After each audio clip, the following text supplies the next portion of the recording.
All right, so we are live. This is exciting. Hi, we're here. I'm here with David Takahashi, and this is episode 2 of our Climate Action Homes podcast.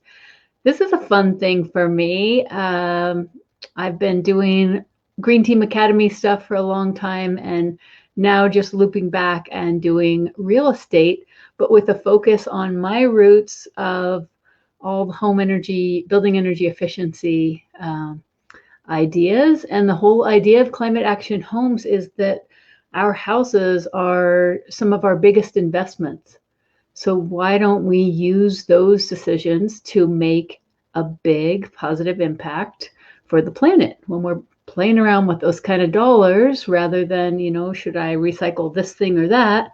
We're talking about what we do with hundreds of thousands of dollars. So how can we make a really positive impact with our choices? So that's why I wanted to bring you David Takahashi and talk about his efforts to decarbonize their home. And then we're also going to be talking about why he decided to run for city council for the city of Boulder in Colorado. So, hi, David. Hi there. Thanks for having me. Yeah, thanks so much for hopping on. So another thing is that I wrote this book called Climate Action Challenge, and one of the steps in there I tell people that I finally figured out was that when you want to really engage folks, that you want to do it on all levels, because if you just sign petitions or if you just work on your own stuff, you feel frustrated. And so David's model is a great example. He works on the personal, the local, the state, and the global level with faith communities and city organizations and stakeholders groups and all kinds of stuff. And so I think this model is very fulfilling. And this is a lot of the environmental stuff is like, how can we do things in a way that's fulfilling? And so that's why I wanted to bring you David's story.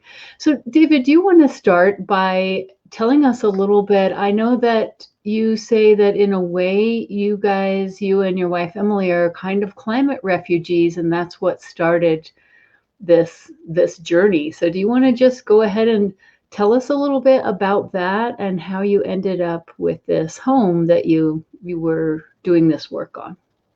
Sure enough, in 2010 there was a wildfire outside of Boulder, a major wildfire for Colorado, and our home burned to the ground. And when your home burns to the ground, you end up arm wrestling with your insurance company. And for us, it took us 2 years to settle. And with all of these disasters that are happening, wildfires in the west, heat domes, flooding in everywhere, but recently in Louisiana, New Jersey, and New York, all of these people are possibly displaced, and that means homeless. So the the whole thing about the boats on the Mediterranean that Libya's turning away, these are all like drought, crop failure, things that are attributable to climate change are causing climate refugees, and it's real. So 3 years later in Boulder, we had a year's rain in 3 days, and that caused like $500 million in damages. And here it is 8 years later, and some of the flood victims are still trying to put their lives together. So the whole climate refugee story, I think, is that no matter what station we have in life, we are a twist of fate away from homelessness. And there you have it. Yeah. Right. And so really bringing that home and making those connections between any one of us could be without a home, a twist of fate, um, a few seconds away from something like that. And so, Absolutely. yeah. And I think that too, that in these, different projections of where people are going to live, that climate is a huge factor, and it's going to really complicate an already very complicated And housing pretty housing democratic system. about who it affects. Right. Yeah, Yeah, exactly. yeah. So go ahead and tell us a little bit about the home that you ended up with, and this journey to decarbonize your home. Yes, so we ended up buying a replacement home. 2010 was the end of the bubble, and at that time, the money, the bank situation was really, really, really tight. So we also fell victim to the fact that because of the bubble, the building trades were very, very challenged. It's almost like it was their COVID in terms of they had no business for 2 years. So we ended up buying a replacement home, which was um, pretty fortunate actually, because there are a lot more existing homes than there are new built. So doing the efficiency work on a new construction is almost easy, where retrofitting an existing home, of which there are 180 million in the US, um, uh, is more a interesting situation, because in order to get to our 1.5 um, target of rolling back um, global warming, we are going to need to retrofit our existing building stock. So we were lucky to get into the Boulder market. Um, at, so after the housing bubble, with the banks being so obsessive about their loans, this house that we bought, 60-year-old modest ranch in a first ring suburb of Boulder, um, did not sell in 2011. Um, but we did our settlement in 2012, and the insurance company says, "Okay, you're on your own. Good luck." They paid out our settlement. You're on your own. Good luck. So we landed upon this house. We were like 3 days into the listing, and there were already 5 people ahead of us. By the time we got our offer in, there were 5 ahead of us. But we went down to the real estate office and explained that, well, actually, we were willing to pay cash and we were ready to buy right now. And so the seller was able to um, take our offer. So that is, it's a 60-year-old home built in 1954. The cookie cutter ranch. Over the 60 years, the the building had come out of true and the windows no longer really worked, and there were issues, and so it became a perfect laboratory for the carbon work. And it's really like carbon work is like a diet. It's like you say, I'm going to go on my carbon diet, right? And the carbon diet, you kind of have your carbon scale, and you keep looking at your carbon scale, and you go, oh, it got better. It got better. Let's do more of that. So, yeah. Yeah, I But was going to ask I'm you. jumping ahead. No, I'm jumping ahead. yeah, I was going to ask you about that. Of how did you?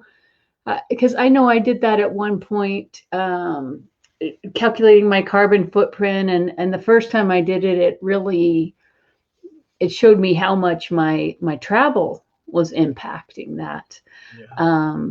But I was also looking at my home and some other things. So how did you go about that? I know that by the end you calculated that you had reduced it by 87%, but how did you figure out how much it was using to start with? What did you end up using to get your kind of starting point there to calculate that? Okay, so there are two things that you can use. One is online. You can easily, in 15 minutes, calculate your household carbon footprint, which takes into account your travel, what kind of cars you have, what kind of diet you have, what kind of heat, what kind of lighting. It just kind of goes through your inventory and then spits out a number, which in my case, I settled in on something called the metric ton equivalent, which is kind of it's a ton of carbon dioxide, which if you compare it to a modest 2-story, 3-bedroom house, 2,000 square feet, that's about what a metric ton of CO2 looks like. And North Americans, especially American North Americans, average around 17 of these a year.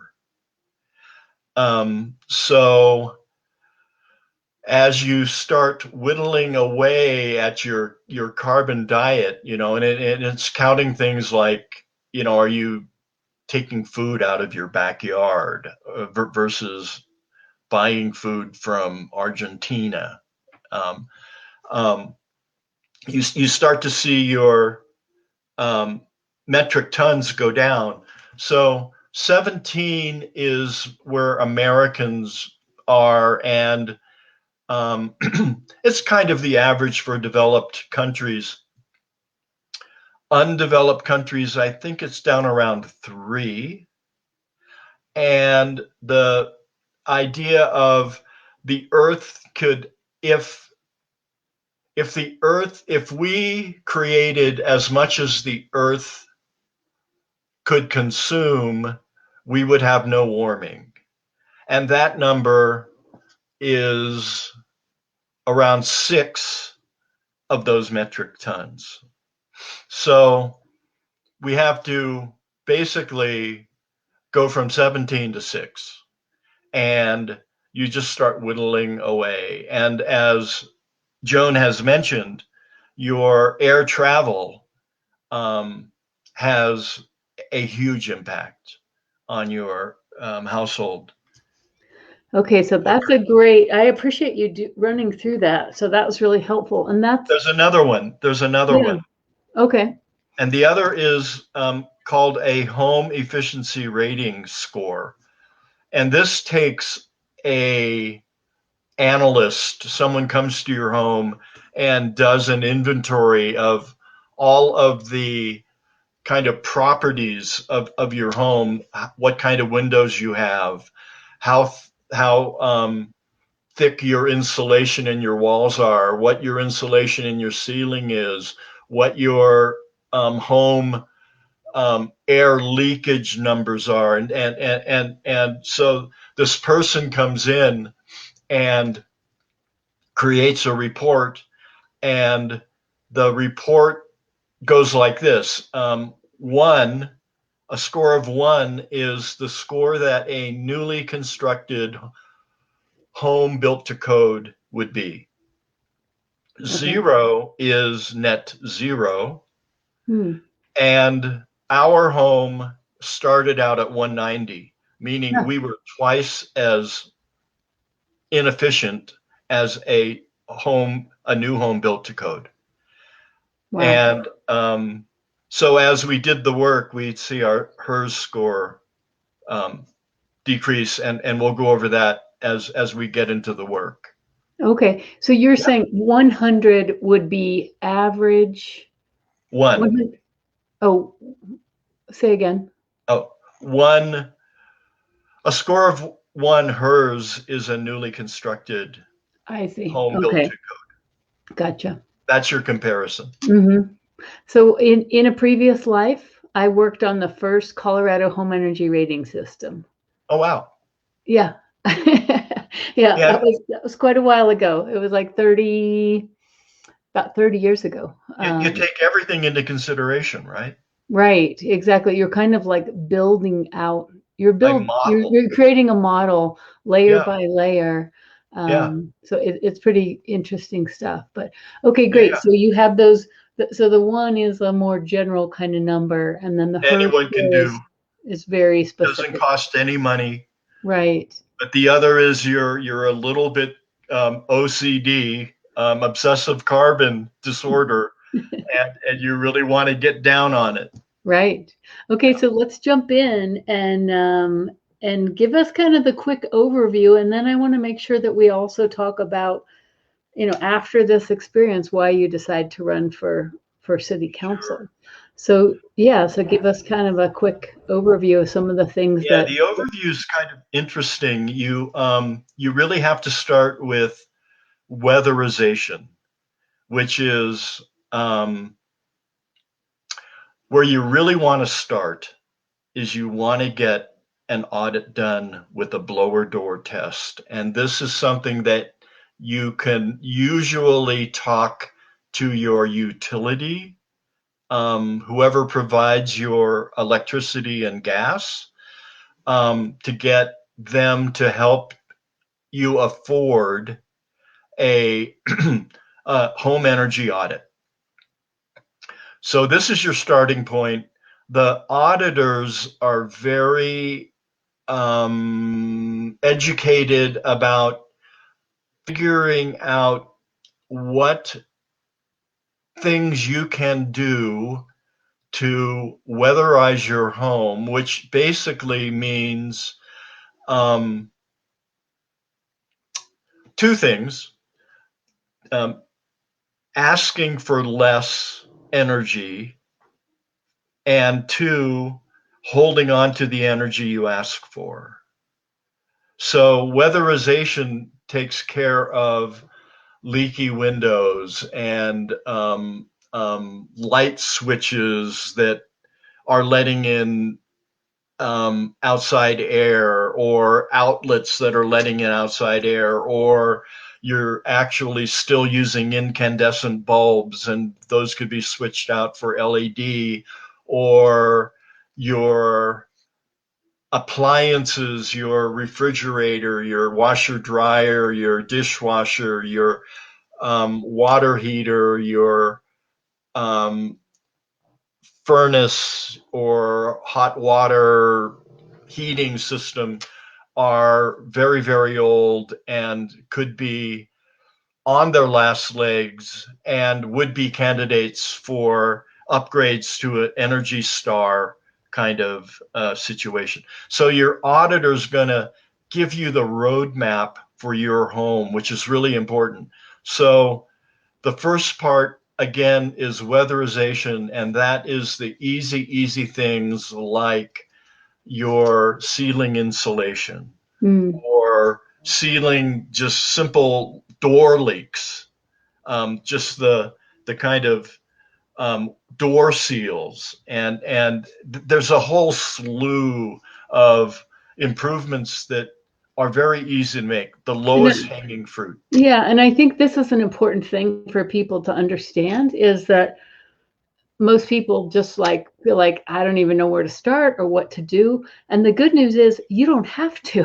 That's right. That's why you get an energy auditor that is going to tell you, you know, here's things you can do that are going to be like low cost or no cost, and then on up to and also give you an idea of when things are going to be failing, because the last thing you want to do is wait till your water heater fails in order to make a better replacement, because when it fails, it's going to be at Christmas or Thanksgiving and you're not going to have time to do anything but put in the same gas crappy, guzzling, yeah. that everyone. So right. Yeah, so they give you a roadmap, which is really important. Yeah.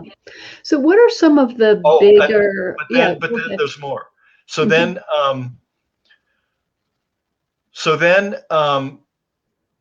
now that you're using less and you're holding on to it as long as possible, the next thing that you can think about, is electrification, which is making sure that there's nothing in your home that is burning fossil fuel. So at a certain point, you will be able to say, Mr. Utility or Mrs. Utility, would you please come out and remove the natural gas line on my property, because I don't need it anymore. I don't want it. And I don't want to pay you a linkage fee that for something I'm not using. So that's really good. But the third thing that allows you to do is now you can start to think about creating energy on your roof and using that instead of pulling it off the grid. So those are kind of the 3 steps you want to be thinking about. Yeah, that's a good way to frame it, as far as the weatherization and the electrification and then creating your own. So then you guys went with some solar, so rooftop solar. And how has that been for you? Well, we went with solar. We also went with storage. So for us, the intention was not to save money. Our intention was to get off of fossil fuel. And in order to get off of fossil fuel, you have to think about your day. And your day kind of is, the sun comes up, you create energy, but you're probably at work. And at night you come home, the sun goes down. How do you use the energy when it's now gone? So our intention was to get off of fossil fuel. So we needed to find a way to create energy during the day, but then use it at night. And the way you do this is by storing the energy you use during the day, you create during the day, in a battery. So for us, our carbon daily cycle is, you wake up in the morning and you say, is it sunny? And if it's sunny, you go, well, that's a very good thing. Then you say, the solar wakes up and says, oh, the sun is shining. Is anyone asking for any electricity in the house? Like your electric kettle or your electric heat or your electric toaster or whatever. And if that is happening, then provide energy to that demand. If there's more energy than demand, ask the system, batteries, do you need to be topped off because you've been running all night? And the batteries say, I could use some power. So that demand gets taken care of by about 10 o'clock in the morning on a sunny day. The batteries are full. We're not asking for any power. We have a surplus. We put it out to the grid. So that happens all afternoon. And then, depending on what time of year it is, the sun goes down and the lights go on and the electric range is being used, and maybe you're, whatever you're doing comes off the battery.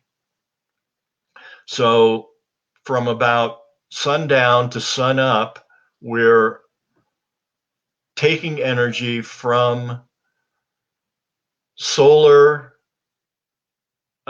sunlight that has been captured on our roof and put into the battery. And there's this weird case where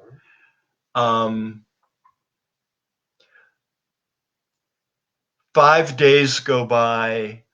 It has been snowing for 5 days. There's no power being created.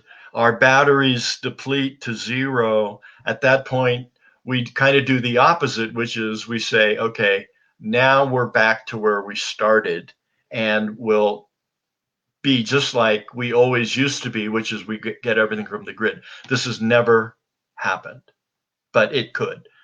So that's the Wow, that's carbon so. storage. How many years have you experienced that where you've not needed from the grid? Okay, so it's been 5 years. We've been, Wow, yeah, that's so yeah, cool. yeah, So, what I was thinking, David, there's yeah. a lot more details of everything that you did, and that let's share that link to that other presentation where you have Sure, the slides, and if you want to know all the details of what was done, you sure. can watch that other one, which is pretty fascinating, going through that. So, what I want to ask you now was, you went through this. I know you've been active in the community, on the community level a lot, but now you're kind of taking up a step and running for Boulder City Council. So how did that decision come about, and what's kind of your idea with that? Okay, so we are in a climate emergency, and we have 10 years to actually get our act together, and our local Boulder, even Boulder, Colorado, is a little bit asleep about the urgency of action. So it became clear that people needed to be stepping up to inform local decisions, that there is a climate component to just about everything. And that I have been working with the city for 6 years, getting this project going. Even with the fire, I was working with city and county, in terms of how we might do a rebuild. So I'm kind of I've pre-built a lot of the relationships that a council person actually needs. The thing about local government to me is that there are four legs to government. There's your governing council, city council. There are your boards and commissions, which are focused on areas like housing or environment or the litany of boards and commissions.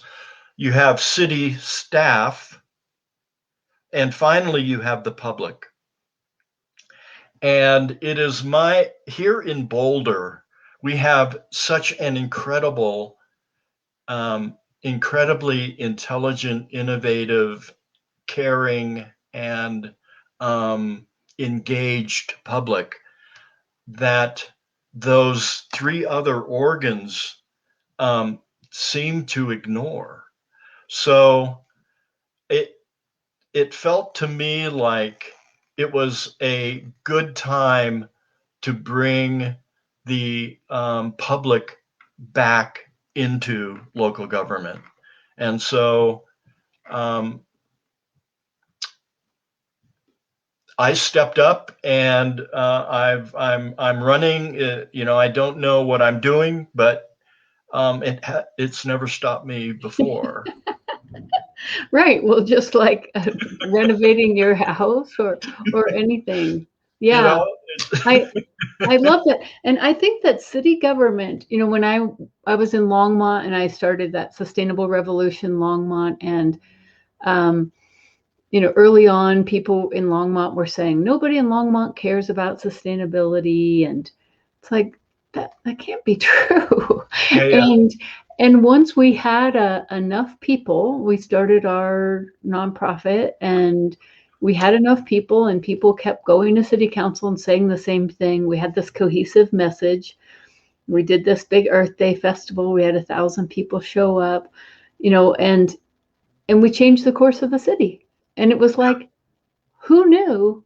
And that thing that as a small group of people need to go have a cohesive message, and the city council can then tell staff, this is what we want you to work on. And they were actually kind of prevented from working on some of the stuff based on what a previous city council had told them. So it's actually pretty simple once you understand how it works. So I think this thing of bringing the public back, understanding what it's like to be the public, and then sit, where you're now like, oh, I exactly get what you're going through, and prioritizing. That's why I'm doing this climate action homes, is like, every house you buy or sell or invest in, this is a huge opportunity. But if we, like you said, if the water heater just goes out and you just replace it with the same thing, we're never going to get there. But if we see these opportunities and think of them as a really critical time of like, oh, I can make a big change right now, then that's the way it could go. Another interesting thing about campaigning is that we made the decision that we were going to run a different kind of campaign. We were going to run a zero waste, plastic free, walk the talk political campaign. We felt surely this has been done, but it turns out anywhere. We phoned up Berkeley, California, and said, Berkeley, surely people have done zero waste political campaigns there, and they go, actually, no, they haven't. So we're having to, how do you do a campaign where you don't have plastic yard signs? How do you do a campaign where you're not making stupid buttons that are going to end up in landfill? How do you do a campaign where you're not just creating more paper to be like thrown into the recycle without even I mean, the whole thing is so broken that, so, we're having to, how do you print on plantable paper? Right. Right. So Right. how do you get people to know who you are without putting up plastic yard signs and doing these incredibly stupid mailings, or bothering them on, using text, whatever? So, we have these things called QR codes. Yeah. You know about QR codes, Yes. right? I mean, they were a big thing back in the day, and now they're back. Yeah. So it's like we're making T-shirts with the QR code. So, you just kind of take your phone, and just say, and it takes you to the Right. website, Oh, you know? cool. Yeah. Yeah, yeah. So, I mean, we're just having to rethink the whole campaign in terms of walking the talk. Mm. And so that's been really good. The other thing I'd like to say is we're in this really bizarre time, Joan, where things that used to work no longer do, but the thing that is going to replace them isn't really here yet. Yeah. But in the meantime, we actually have to do something. So, this whole idea of how we use energy, for instance, is in this kind of liminal, Right. you know, is it going to be big central, or is it going to be decentralized, people running off their roofs, and microgrids, and, everything's kind of in flux right now, which is kind of wonderful. Yeah. Well, a couple things. One is that I do think that operating at this level where the creativity is the part that makes this work fulfilling, compared to if you sign up for a big national organization and they say, hey, sign this petition, send us money. Like, Right. there's nothing creative in that. And I think that's part of why it's not very fulfilling. Not working so well. Yeah, right. It has failed. The environmental movement has failed. So, Yeah. so this thing of creating different things, and yeah, I mean, it's hard for me, having graduated from college in 1978, to go into solar energy. To see these decades where things could have been done. Um, but the flip side is understanding now that it's us, that we're actually, we don't really have to wait on other people, that we're the ones that are actually going to make these We things are the happen. ones. We are the Yeah, ones we have been waiting for. exactly. Yeah, so I was really happy to hear I got that email from you that said, hey, we did this on our house, and why I think we could just do it on our whole community. Yeah. So I appreciate what you've been doing, and that you came on and talked about this today. And yeah, and good luck with the campaign. We definitely need more people that prioritize this in every decision. That's what I've been thinking, David. It's I'm like, going to be encouraging people to do this more. yeah, and Absolutely. Around the country. I think it's like right now, if you go to do anything, somebody at some point will say, how much does it cost? Yeah. And they're talking about money. But, to get to that point of, okay, yeah, we could do this trip, but how much does it cost? And we're talking about carbon. Yeah. So bringing that kind of mindset into a whole But there's city's also the government. cost of not doing it. Yes, right. The cost of waiting. Yeah, right. Exactly. Yeah, Yeah. I was working on a project that was like a big chiller replacement, and I wrote on the board they were like, well, we're just going to think about it. I'm like, okay, do you mind if I write something on the board real quick? And it was the cost of waiting was $1,000 per day. It's like, okay, talk to you guys later. But it's like, yeah. So it is a creative challenge of how to communicate it. But it's, I think, leading with your intention that this is important and that we are the ones that can do it is the way. And at the end of the day, it's, did I decrease my fossil fuel consumption today? Yeah. You're right. It is like a diet. If you keep saying that, we will reach the golden place of we broke our addiction to fossil fuel. Hooray. Yeah. Yeah, right. It's possible. All right. Well, thank you so much, David. Really appreciate you coming on. Thank you. All right. Bye, everybody. And remember, so it's Joan Gregerson here with Climate Action Homes. You want to do something cool with your home? And you can reach me through Joan. Yeah, perfect. Yeah. We'll put your QR code, your link in the comments there too. Great. Sounds good. Cool. All right. Thanks, everybody. Okay. Bye.